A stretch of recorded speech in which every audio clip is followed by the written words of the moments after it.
اور انہوں نے ایک داؤ کھیلا، سو ہم نے بھی ایک ایسا داؤ کھیلا کہ انہیں خبر بھی نہ ہوئی۔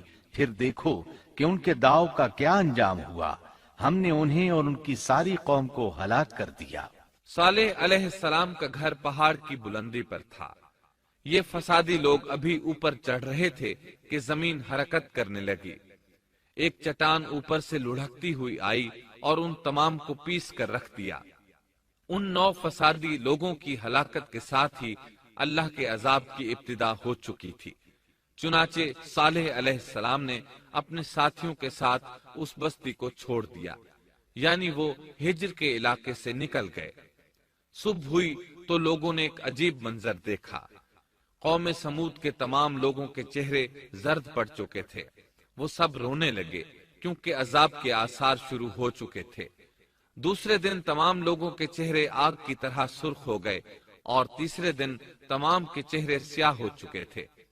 اپنی یہ حالت دیکھ کر سب لوگ رونے اور چیخ پکار کرنے لگے، اپنی قبریں کھودنے لگے۔ اب انہیں یقین ہو چکا تھا کہ عذاب کا وعدہ برحق تھا۔ اللہ تعالیٰ نے انہیں پہلی قوموں کی طرح ایک قسم کا عذاب نہیں دیا تھا۔ جیسے قوم نوح کو صرف طوفان کے ذریعے ہلاک کیا گیا، قوم عاد کو صرف طوفانی ہوا کے ذریعے ہلاک کیا گیا، لیکن قوم سمود کو اللہ تعالیٰ نے طرح طرح کے عذابوں سے دوچار کیا، اس لیے کہ انہوں نے اپنی مطلوبہ شرط پوری ہونے کے باوجود ایمان قبول نہیں کیا تھا۔ عذاب کی ابتدا زلزلے سے ہوئی، زمین حرکت کرنے لگی۔ اس کی وجہ سے وہ لوگ اپنے گھروں میں اوندھے کے اوندھے پڑے رہ گئے، ان میں اٹھنے کی طاقت تک نہ رہی۔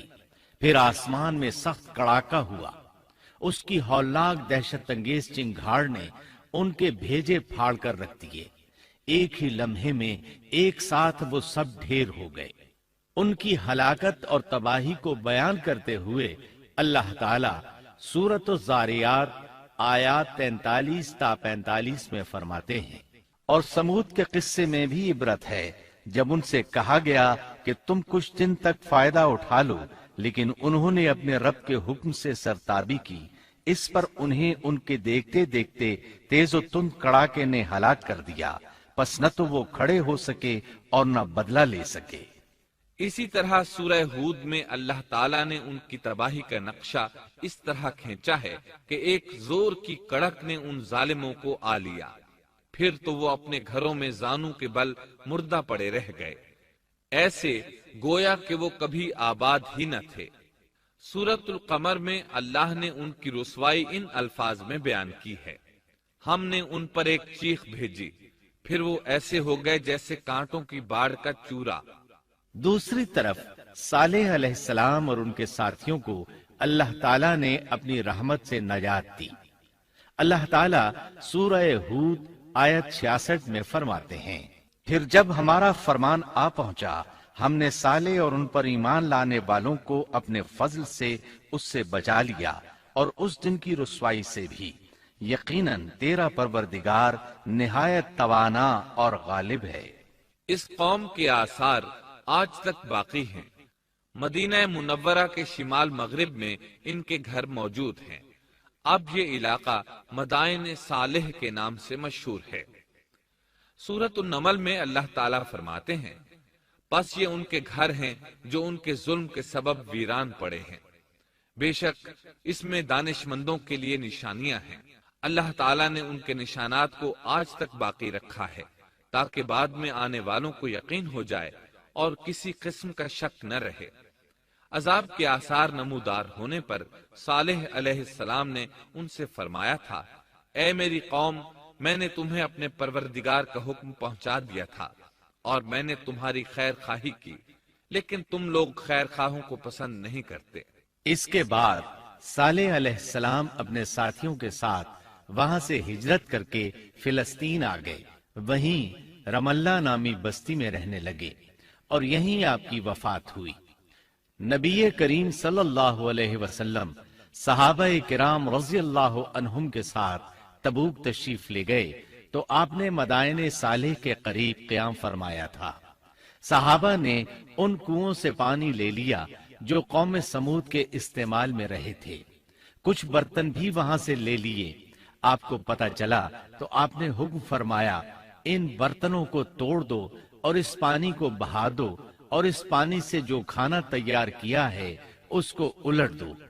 آپ نے انہیں ان گھروں میں داخل ہونے سے بھی روک دیا جن میں اللہ کا عذاب نازل ہوا تھا۔ آپ صلی اللہ علیہ وسلم نے فرمایا میں ڈرتا ہوں تم پر بھی ایسا عذاب نہ آ جائے جیسا ان پر آیا تھا، اس لیے ان کے علاقے میں داخل نہ ہوا کرو، اور اگر داخل ہونا پڑ جائے تو روتے ہوئے داخل ہوا کرو، اور رونا نہ آئے تو رونے جیسی شکلیں بنا لیا کرو تاکہ تمہارا شمار ظالموں میں نہ ہو۔